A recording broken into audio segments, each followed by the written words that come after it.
Hello, everybody. This is Ed K. Smith, the co-host of the Assets Show, here with my fantastic co-host. Oh, not co-host, he's the host, Mr. Rob K. Hey, Rob. G'day, mate.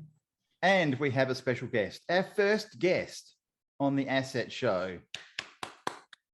Big applause, Mr. Luke Smorgan, co-founder of Transpire, and also he is one of the people involved with Smorgon Capital as well. And Luke's been on our Domainer Show podcast in the past, so he knows our antics and he's prepared to come back on again. So thank you, Luke. Yeah, do I get a special badge as a repeat guest? I think we'll give you any badge you like, but the one that you're probably most due is one with a picture of a bored ape on it, which is what we're going to be talking about now, which is one of the main topics of this show, is talking about the Bored Ape Yacht Club. And Luke is an investor in the Bored Ape Yacht Club. And for those who are listening to this who have no idea what we're talking about, don't worry, because I didn't either. Back in the day, I thought it was some crazy thing. And even still to this day, when I tell people the words coming out of my mouth don't make any sense. But we will try and clear that up today and explain what the Bored Ape Yacht Club is, what NFTs are relating to this, and we'll take it from there. And a bit of a backstory of how we invited Luke to come on the show. So if you click on the top menu tab, domain names, and then Domainer Show archive, you'll be able to go through that archive and see Ed and I talking to Luke on one of the old Domainer shows about Australian domain names, because Luke's been very successful in domain investing and building out good quality Australian.com.au domain names. So you can find out all about that by watching one of the old shows. Yeah. And actually, again, if you click on the domain names tab above and click on top domain sales, you'll see Luke has, through various entities, a number of top Australian domain name sales over the last couple of years too. So yeah, once Ed and I wanted to start the Assets Show, we're starting to get a bit of a lineup of guests coming on, some exciting guests coming on over the next couple of weeks. We noticed Luke had changed some of his pictures on like LinkedIn to his Bored Ape JPEG, I'll say, with not being disrespectful. And obviously, like, for people that still don't know what a Bored Ape Yacht Club picture is, or digital asset is, I mean, Bitcoin, there's only 21 million Bitcoin that's ever been made. Well, with the Bored Ape Yacht Club's NFTs, there's only 10,000 that have been minted. And maybe, Luke, you can explain how you found out about the existence of these rare Bored Ape Yacht Club NFTs, and then what made you buy one or however many you bought. Yeah, for sure, Rob. And there is a really interesting, I think, correlation between NFTs and other sort of digital asset types, like you've mentioned, domain names, and there are some really strong commonalities. But to answer the question about Bored Apes, I mean, I only started getting involved with NFTs about maybe 5 months ago or so. So in sort of about September of 2021. And I felt like I was really late to getting involved in this whole industry around crypto and NFTs, and something that I sort of kept hearing happening and people talking about, and lots of conversation online, and just sort of it took probably just talking with a few mates who had gotten into them and who'd been creating some and who'd been buying some to say, right, let's get involved, let's start to understand. And then I really went down a pretty deep rabbit hole with NFTs and got very heavily involved.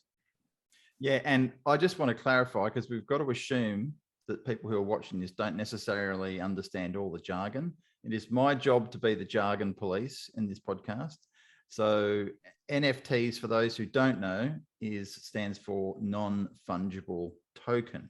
And we'll go into the details of what a non-fungible token is. But technically, it is something that is interchangeable, but it doesn't equate to the same value. So we'll go into what that is shortly. But the probably the best known NFTs on the planet right now are the Bored Ape Yacht Club. Yeah, Bored Apes have really sort of taken pop culture by storm, really, online. But you're right, Ed, in that we shouldn't get too caught up in using a lot of the jargon and assuming that people know about NFTs. You know, the thing is, it is so early, and we are all so early in this space, and it can feel like there's a lot of conversation and everyone's involved with it, but really only a very small percentage of people are even own an NFT, even understand what they are. So by no means, none of us are experts, and you know, we've all got a lot to learn still. And it's, you know, good to be able to share these kind of things in open conversation so we can all teach each other. And you know, I've learned so much over the last 5 months and feel like I know nothing still. So it can be pretty daunting for anyone who hasn't got involved to understand, you know, how to get into NFTs. Yeah, so for us, I mean, I know we feel like we're late to the party, but I guess that's how we all felt when we entered the domain name industry. I mean, I entered the domain name community and started buying domain names 10 years ago. People would call me a veteran now, but I mean, there were people, when I came in, I was jealous of the people who had been doing it 10 years before. So, I mean, 5 months ago, Luke, I think that's when a lot of kind of early NFT investors started getting into it, but we all thought we were late. Not that I own many NFTs. I'm actually still learning about it myself now. I guess that's why we're all getting together. And I mean, sure, there's some people that have been into NFTs for longer than that, but the point of the Asset Show is to help share our information with people who are just kind of starting. So we don't claim to be experts. We're not giving anyone financial advice or opinions on what to invest in, but for any people that are interested in digital assets in general, hopefully we can just share what we've all trying to figure out as we go along. And that's a really important part of this sort of community, and particularly in NFTs, I've found more than maybe any other community is the amount of knowledge that is being so willingly and freely shared amongst people in the space. And there is this genuine desire to see others succeed, to see others get involved. You know, when I first started getting involved, again, what feels like in some sense forever ago, but really just was really recently, you know, I had so many conversations with random people on Twitter and through Discord, just reaching out to them and seeing that they were really involved with the project. And so many people were so willing to jump on a Discord voice call with me and explain to me about that project, why they got involved with it, what they see is interesting about it. You know, on Twitter, so many people are engaging and sharing knowledge, sharing alpha, early insights into projects. It is sort of for the most part a really welcoming, lovely kind of community of people who just are enthusiastic and passionate about the space, want to share and enjoy seeing others getting involved as well. And then, you know, what you have to learn pretty quickly is there's also a small but growing, you know, opportunistic crowd of which I guess happens in every market of individuals and projects, which are scams, which are, you know, also known as rug pulls. And you've got to really be on your game as well, and know some of the fundamentals to make sure you protect yourself, because, you know, buying any sort of asset involves money, and you want to make sure you protect your money, your you know, cryptocurrency and your NFTs the same way you would want to protect it all, you know, any other hard-earned dollar that sits in your bank account. And so you've got to start to learn who to trust and who to have some distrust of as well. Absolutely. And just so people can understand the NFT situation, like how many people are interested in it around the world, I'm just going to share my screen for a second. So you can see this is just like, you know, 3 weeks ago. OpenSea is kind of like the aftermarket, one of the main aftermarkets for NFT sales. And you can see here, for the first half of January, OpenSea has generated nearly $2.7 billion in great. 2 weeks in January. I mean, so people I'll flick over to OpenSea. This is OpenSea, and you can see kind of like how we're all used to buying and selling domain names if we're not developing them. You'll see these are all different art collections on OpenSea where people are going in and or that people are minting and creating these different forms of digital asset art, and then people are buying and selling them. So some of them are kind of rubbish, some of them are amazing, and people want them in their collection. Obviously, the biggest NFT art collection, or one of the top two biggest, is Cyberpunk's, and it's Bored Ape Yacht Club. So you can go on over to OpenSea and check through some of these things. If you literally search for Bored Ape Yacht Club, if I can spell it right, if you go in there, you'll see these people are currently up for selling their Bored Apes. If you click the buy now button over on the left, Rob, that'll give you ones that are actually have prices put against them. Okay. You should see the floor is about around 94 ETH, right? So yeah, 94. If you scroll up to the top, actually, it always shows you what the floor price is. You can see there. And yeah, Bored Apes have absolutely exploded. You mentioned CryptoPunks. That was sort of really the first old school, what's called PFP, profile picture, 10,000 images that was released around 3 or 4 years ago. And it was really the CryptoPunks that were the first breakout NFT project and the first to hit a floor price of over 100 ETH. And then over the last particularly few months, but the Bored Ape Yacht Club project, which only launched not even 12 months ago, so only in April last year, April 2021, when the project minted. And at that price, at that time, you could, if you minted, meaning you bought in the first release of those 10,000 and you bought them directly from the site, from the project owners, a group called Yuga Labs, you're paying what's the equivalent of a few $100s. Wow. And there's still out of those 10,000 Bored Apes that have only ever been released and will only ever be 10,000. There's still quite a good number of owners who were in there who originally minted one or even a number of Bored Apes and are still involved in that community. And you can imagine, that from spending a few $100s to having, assets that are worth now, so around $400,000+ each. Is incredible. Let's face it, 100 Ethereum today.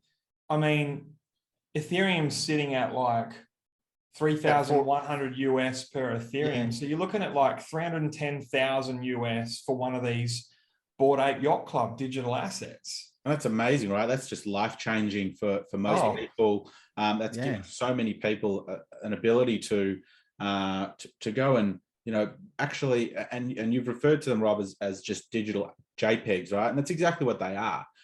They're just, at the end of the day, that we ascribe a lot of value and a lot of interest to them, but they are just pictures of monkeys, right?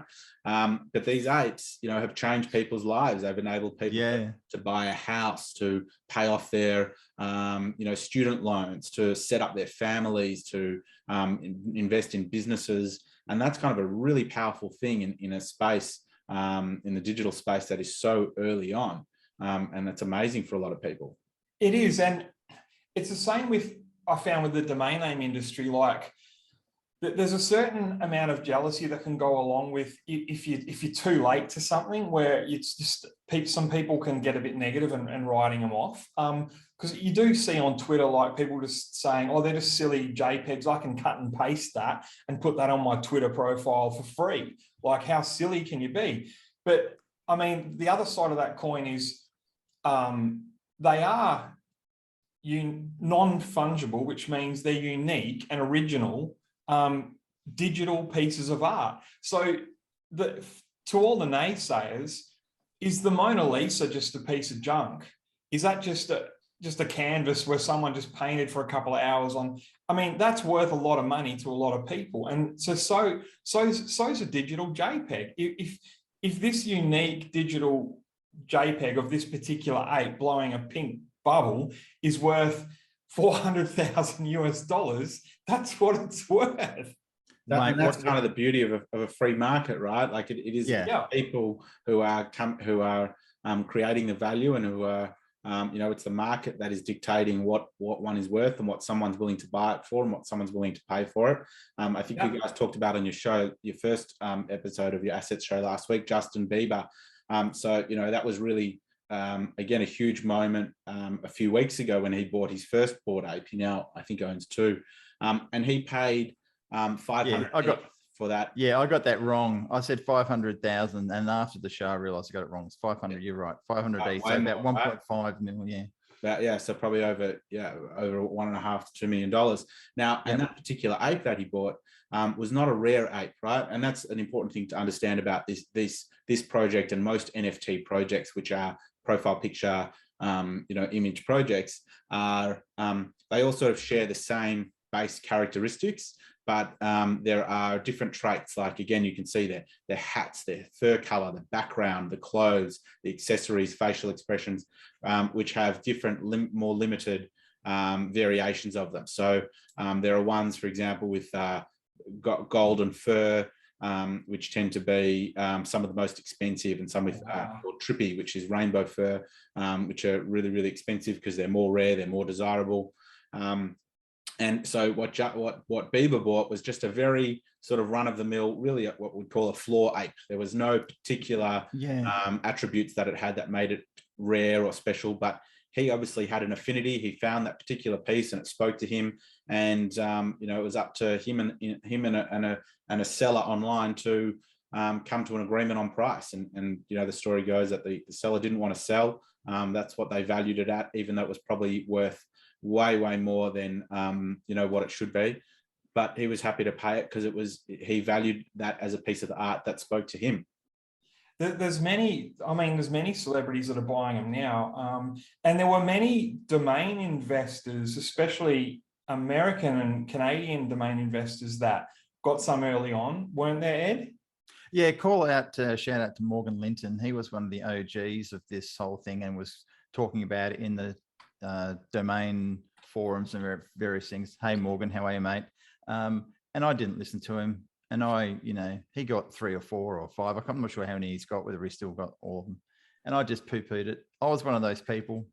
You can't regret it though. I mean, I just, I sort of ran through the whole thing going, okay, I'm going to say to my wife, right, I want to spend a couple of grand buying the pictures of these apes. So I think I was going through that in my head, like probably so many other people did, and it wouldn't necessarily be a man to a woman, it could be the other way around. Anyway, whatever the scenario, I just thought, no, this is a bit silly. So it's really hard in such an it's so unproven, so early on. It's really, really hard to justify spending money on what is just a picture, and no one had any idea that this project or any other, how any other NFT project is going to perform.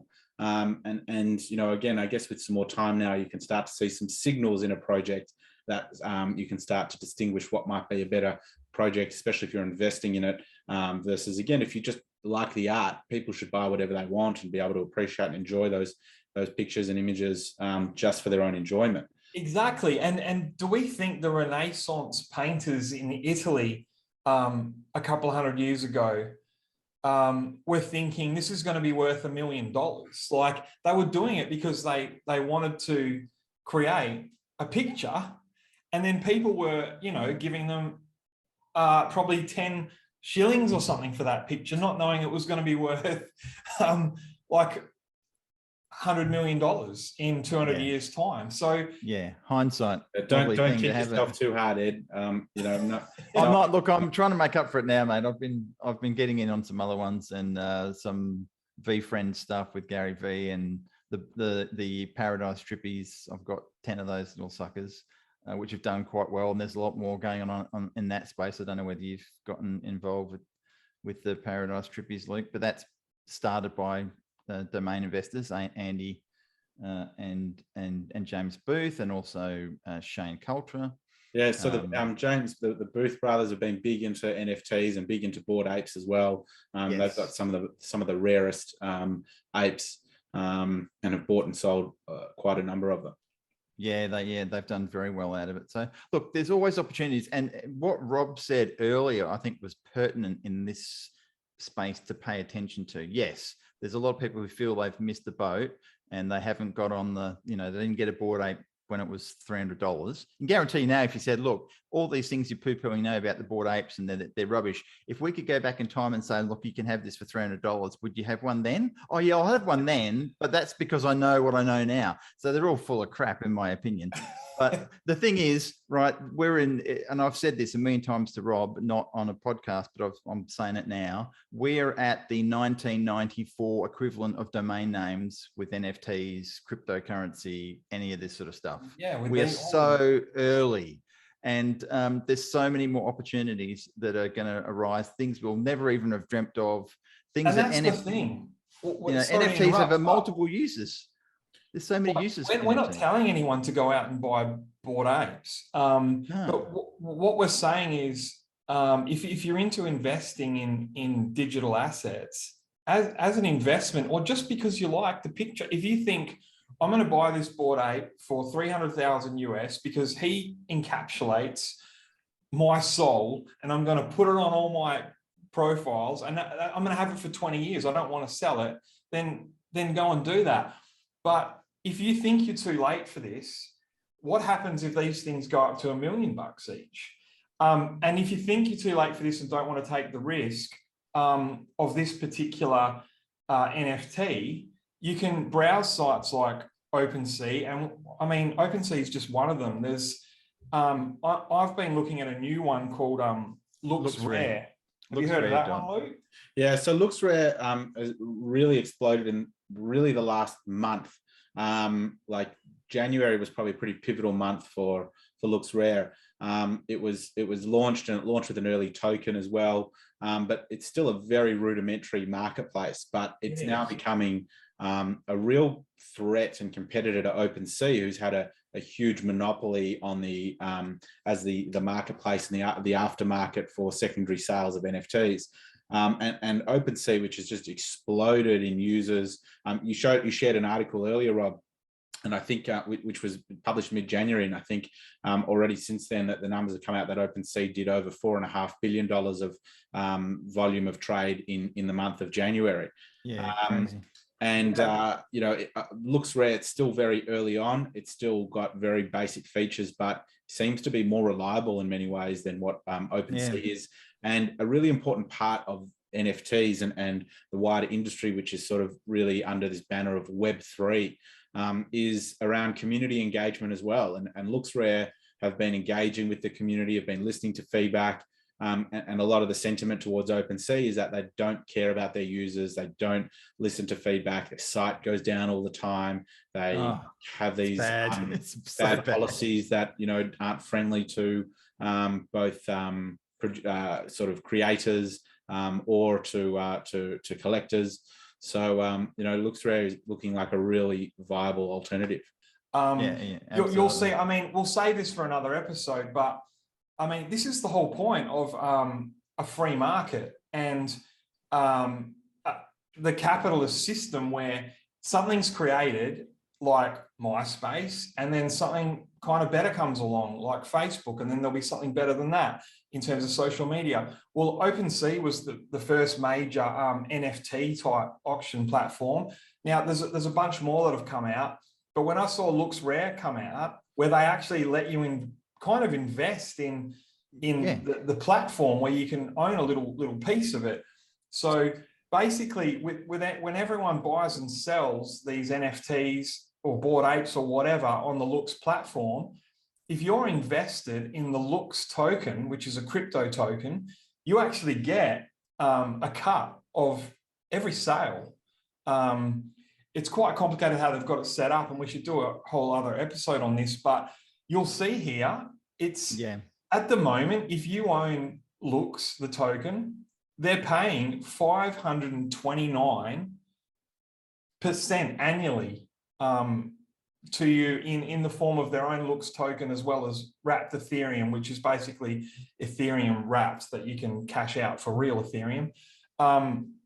This is just, we're only touching the tip of the iceberg of stuff you can do with this. It's a whole new model where you're rewarding users for transacting on your marketplace and engaging with your product.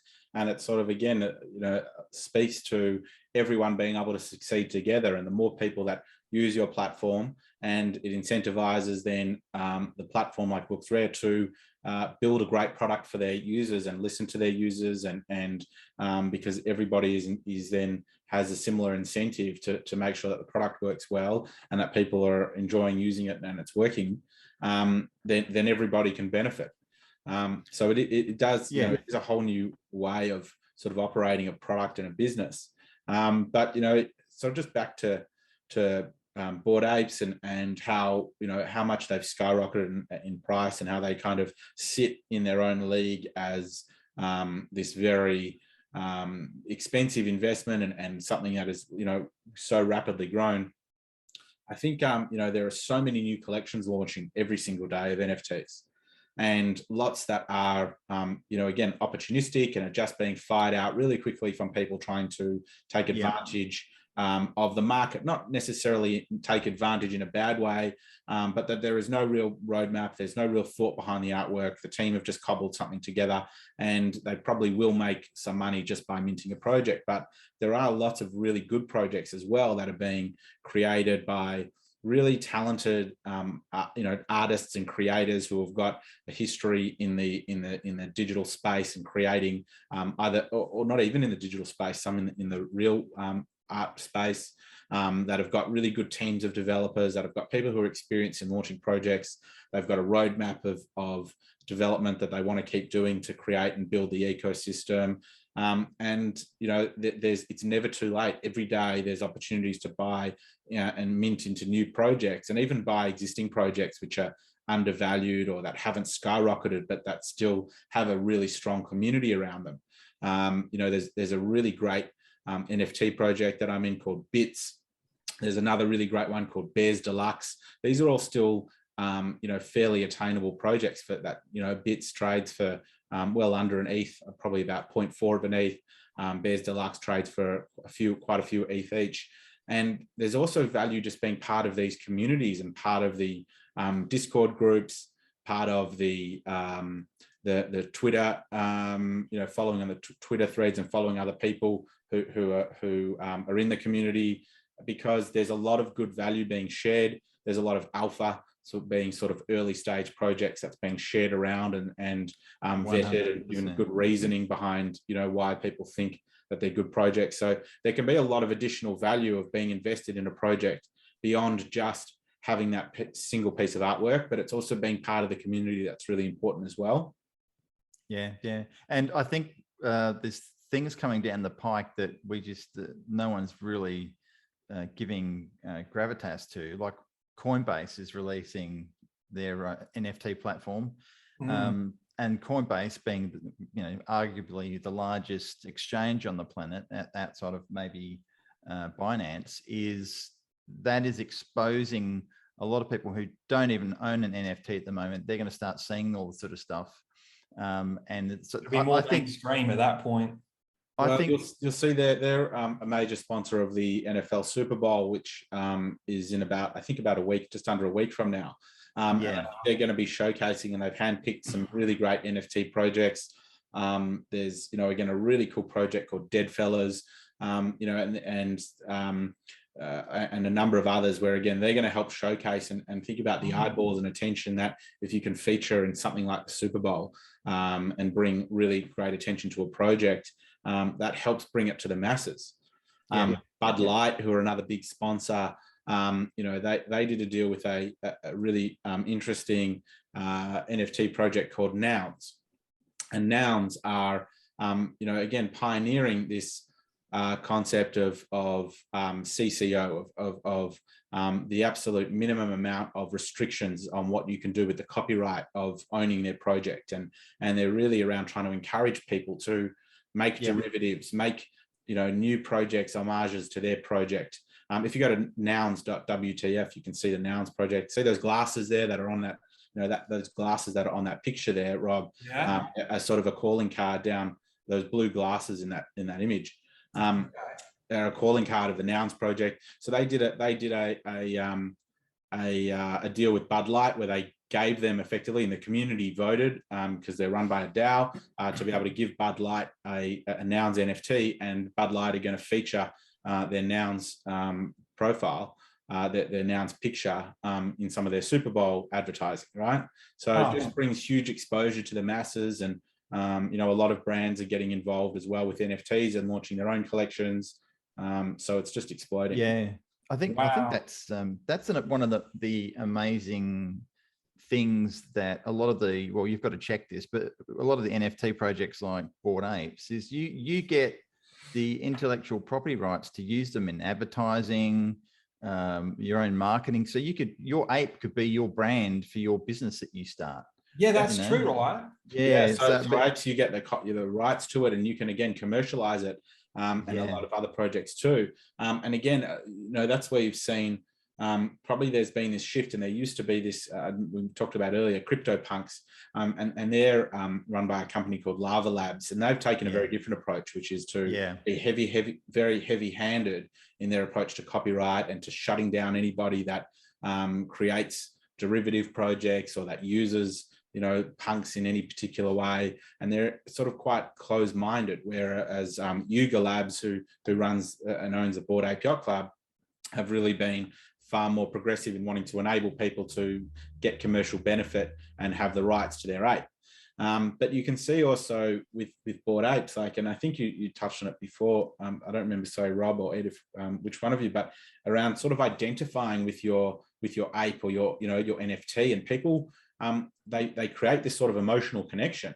And they find that they attribute these characteristics and personality, and they feel that it does represent them, and that they give them names, they give them a backstory, and they really form this emotional attachment. And I've never really seen that before with sort of artwork or other sorts of digital assets. And it's amazing, and that's what people enjoy, and that's the benefit that they derive from it, and that's why people value it, because they find a personal connection to their ape. So it really is a club, because you guys all reach out to each other, right, online if you own a Bored Ape. Yeah, and it's funny. It started, it is the Bored Ape Yacht Club, and there are only 10,000 members, and it started. What was there was actually a utility in which was. You could, if you were an owner of an ape, you could draw on the bathroom wall. And so it was a digital bathroom that was like that you could graffiti by clicking, and you could change one pixel and color it in. And you could do that once an hour or once a day. And that was sort of the really basic utility that you got to be able to do. It was sort of this, digital bathroom in a club where everyone sort of hung out. But there are now these huge in real life events where they have Bored Ape meetup groups. There's, it really exploded last year during sort of NFT New York, and they had a big Bored Ape Yacht Club NFT event for a few days, and lots of people from around the world flying together to meet for a few days to socialize, to party, but also to show and share and learn and have speakers and talk and connect with the brand. And Bored Apes, and why I invested in them and why I saw them as being something really worth getting involved with, was because of how they are distinguishing themselves beyond just being an NFT, beyond just being a digital image, a JPEG. They are building a lifestyle brand. They are becoming like a Supreme or Louis Vuitton, or lots of these other brands that have huge lifestyle and involved in all different categories, and have gone far beyond just a single product, but are a part of the daily kind of discourse and part of pop culture. That there's this desirability, and there's a number of sort of famous owners of Bored Apes, people like. Well, we talked about Justin Bieber, and there's a lot of sports stars like Neymar, Serena Williams, Jimmy Fallon, Timberland, lots Paris of people across. Paris Hilton went on Jimmy Fallon and talked about it. right? I mean, it's going it's going as mainstream as it can. Yeah, so it's sort of this desirable brand, and again, you know, that a lot of people want to just own one because they think it's cool, and a lot of people are either just, you know, you can also just treat it as an investment, but a lot of people really, again, get huge attachment and personal enjoyment from their apes. Yeah, well, Yeah. it sounds like it. That's why we wanted to get you on once we heard you'd bought one, because I mean, I know Ed has been talking about some of these NFTs with me for a while, but I was still, even recently, not fully getting it. But that's why I wanted to learn more about why people are buying them, and I thought other people might too. Yeah, Oh, definitely. It's weird, and Luke's talking about the attachment you get. Like I've talked about Paradise Trippies, which you can go. I'm going to give them a plug because it's worth it. You can go to paradise.com to find out more about it. What a domain great name. Yeah, and they got trippies.com as well. So either trippies.com or paradise.com. Funnily enough, that's actually, there's a high percentage of people invested in this particular NFT domain investors. It's very, very heavy domain investors. So it's a really good group. But I've got attached to mine. And we talk about this in the Discord. It's like, I don't want to sell them now. Like they've all developed their own little character, because you look at these bloody things so often, and you go, shit, what if someone wants to buy it off me? And you see that in Twitter all the time. People are really sad if they sell one of their apes, and they could have 2 apes, 20 apes, 50 apes. It's irrelevant, but you get this attachment to the bloody things. It's weird. It is the weirdest thing. There's a good sort of lesson for that, Ed, which is, you know, for any project you want to get involved with, you know, as much as one is willing to invest and can afford to, try to buy a few of them.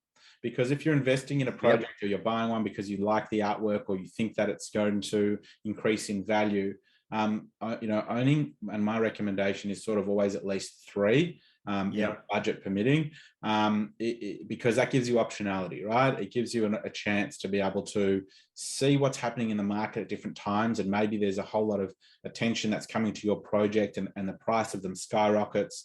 And it gives you some optionality to decide to sell one of them, to take some money off the table, to maybe you need funds in real life, or you want to be able to invest in other things, and then you can sell, bank some profit, and be able to still be involved in that project.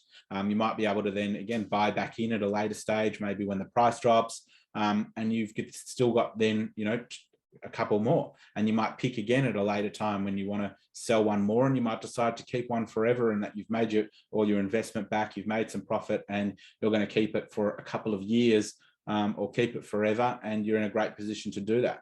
So that's smart in terms of an investment for digital assets. Like you said, buy 3 or 5 if you've got in pretty early, because make your profit on 3 or 4 of them, keep 1 or 2 of them. Kind of like we say in the crypto world, just hold a couple of moon bags, because in 2 or 5 years, that 1 or 2 may be worth like 4,000 times or 100 times. But you've still at least made some profit to invest in other digital assets. Yeah, that was my theory. I thought, I'm just going to get 2 of these Paradise Trippies. I've got 10 now, and it's like I just saw. And there's a drop coming in a couple of days. So when this goes live, there's a free drop to all members of Trippies, and we're getting something that's called Cosmic Trippies, which is like the alien ones. They're all being talked about on Twitter. They look absolutely amazing. The artists are brilliant. But it's like, I sort of thought, I'll just get 2, because I realized, and it was one of the things I was learning in the Discords, that people didn't want to get rid of them. So that you got to have some that you can sell, and one that you can hold on to for your PFP, you know? Yeah. And so, and sorry to, you know, come back again to Bored Apes. I just wanted to share this though as well. You know, and you talked about it, you know, being dropped or being given something. One of the beautiful things again about that community is, so we talked about that there's 10,000 Bored Apes, but there's actually some other, again, projects in the same group. So firstly, there's Mutant Apes, and then there's also the Bored Ape Kennel Club, so which are dogs, right? And these are all official projects by Yuga Labs, which are part of, and they're all part of the Bored Ape ecosystem. And so owning one of these, owning a dog, owning a mutant ape, also gives you access and is, people should be wholly welcomed into sort of the Bored Ape community. And they trade at, significantly less amounts than buying a Bored Ape does. And, the really cool thing was that there was a point in time earlier last year where every Bored Ape owner was airdropped, meaning, it was given to them, sent to their crypto wallet for free by the project owner, what was called a serum, an M1 serum, which enabled anyone, if you quote unquote drank the serum, it would actually create a new version of your ape, which is what became in the Mutant Ape Yacht Club. It would create a mutant version. And so you were effectively given for free a mutant ape, which again now trades somewhere around 20 ETH or so. And you can see that's a mega serum, right? So that's like called an M3. There's sort of an M1, an M2, and an M3 serum, and they create these different, again, types of mega mutants, and it's pretty cool. So again, I think in the start of January, I think it was, or maybe late December, Vitalik, who's one of the founders of Ethereum, bought one of those mega one of the mega serums and live streamed him drinking it, meaning mixing it with his ape to create one of these mega apes, of which there's only, I think, about 10 of them or so. And that was really cool to see someone live stream and doing that publicly. Yeah, wow. I mean, these conversations, right? I'm sort of looking at from above, like I'm floating, listening to this conversation.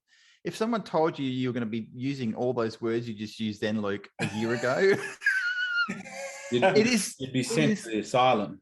It is the weirdest thing. Like I'm like you, Luke. I'm in this thing hours a day looking at Discords and stuff. So I'm like well submerged. And everything you spoke about, I know about. But can you imagine hearing about this for the first time? There's people watching this podcast are going, these guys are smoking drugs. They're on drugs. You're so right, Ed. And we become desensitized to how all of this lingo that we're using is so weird. foreign to most people. But it is a whole world. It is a whole ecosystem, and it does take quite a bit of time to immerse yourself. It does.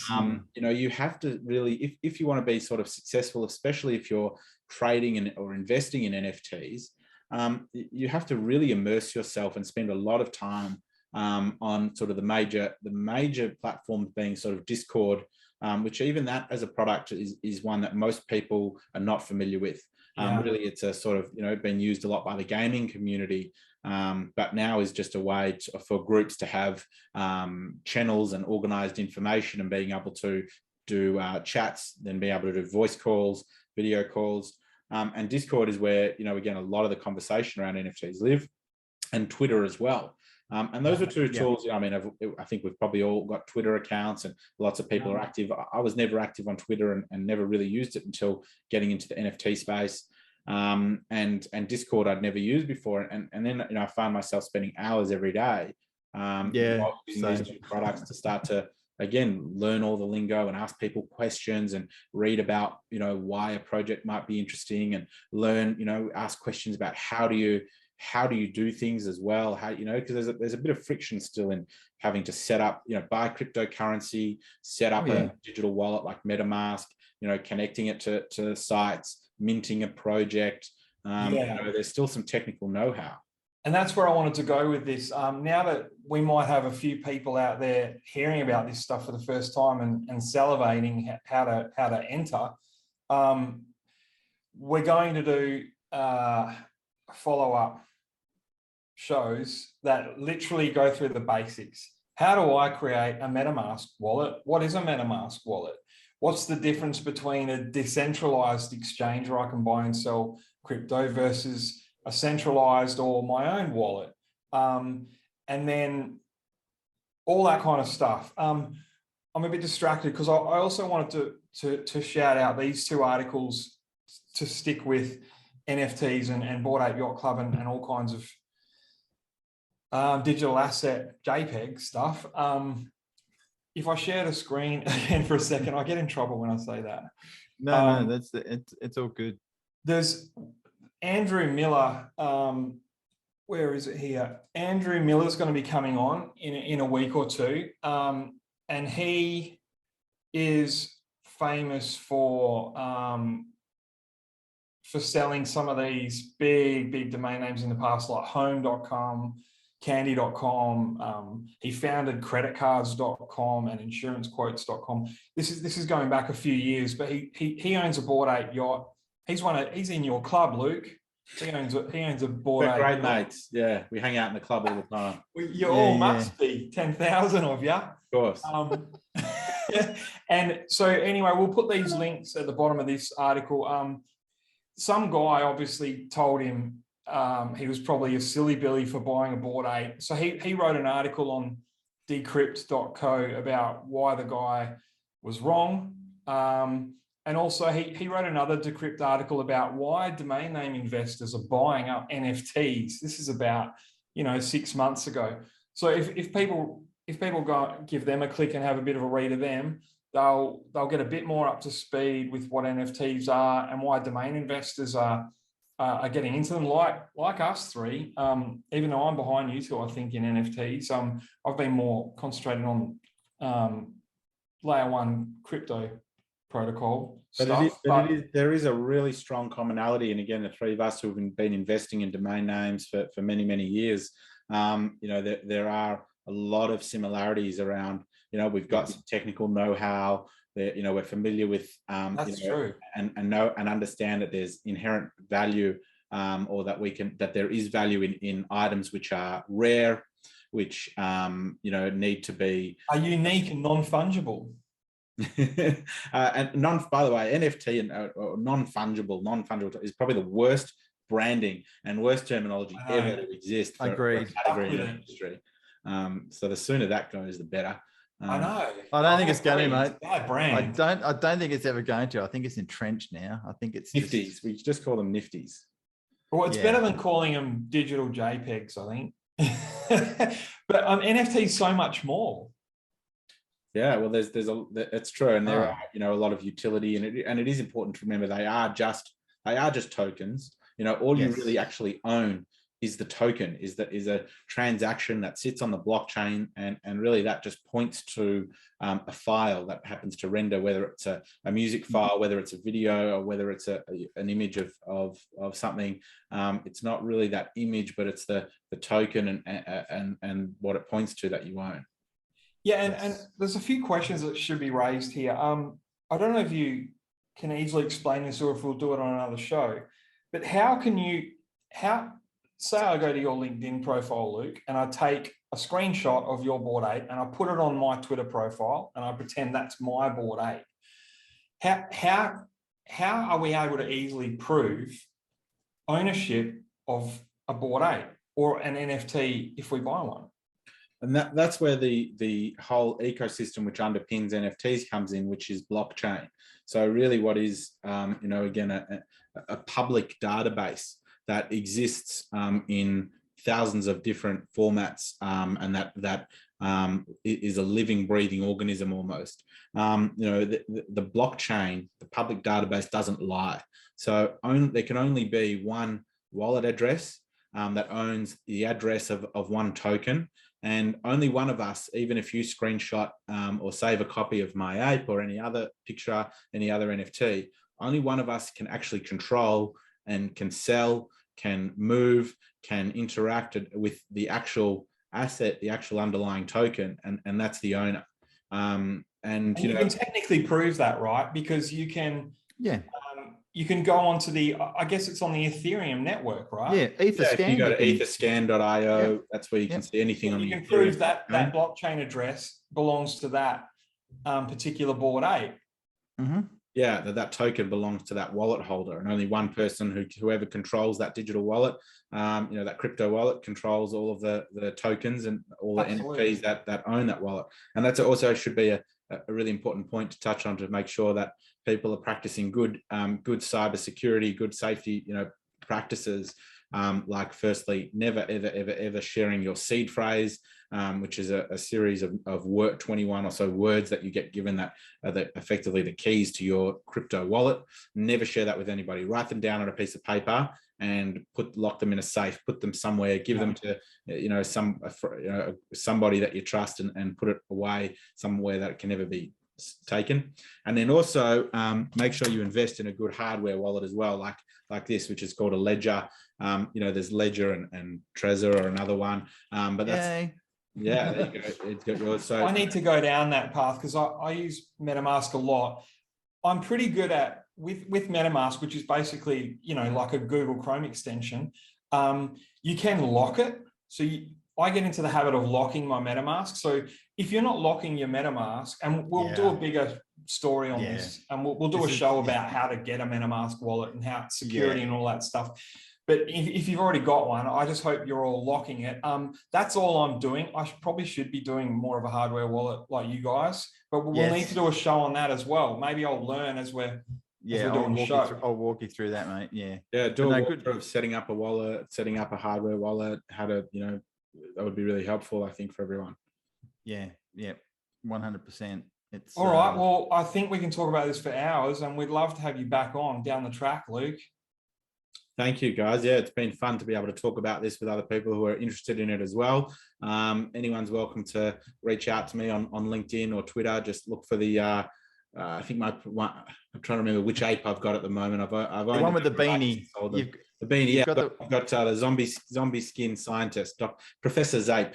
That's what I've called him. Great. Professor Zape. So reach out, and you're welcome to send me a message, and always happy to chat with anyone about NFTs. And 5 months ago, I knew absolutely nothing about the space. I feel like I still know barely anything, but a little bit more than I did 5 months ago. So it's great to chat.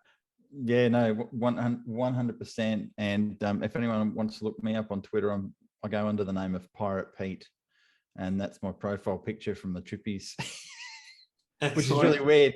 When I changed it over, I thought this is odd, but it just seems to be the thing to do on Twitter. It's sort of like, if you've got I'm behind the times. I've still got my silly, ugly face. Your human face. Get rid of Gotta get rid of that. Get rid of that human face. Get rid of that human face. Hopefully I buy a decent NFT over the next few months. But I mean, one last thing before we end this one today. Imagine when someone like Coca-Cola puts a QR code on every can of Coke, and you scan it and you get a free NFT. I think that's where we're heading. Yeah, it's definitely happening. Brands are doing it. Coke and others that'll be big consumer brands are already launching their collections. Budweiser, the American Budweiser last year launched. Bud Light are about to launch an NFT collection. So a lot of those, beer brands, Coke will do. Nike's doing it. Adidas, as we said last time. Yeah. There's many more hours. We'll end this show and we'll speak more.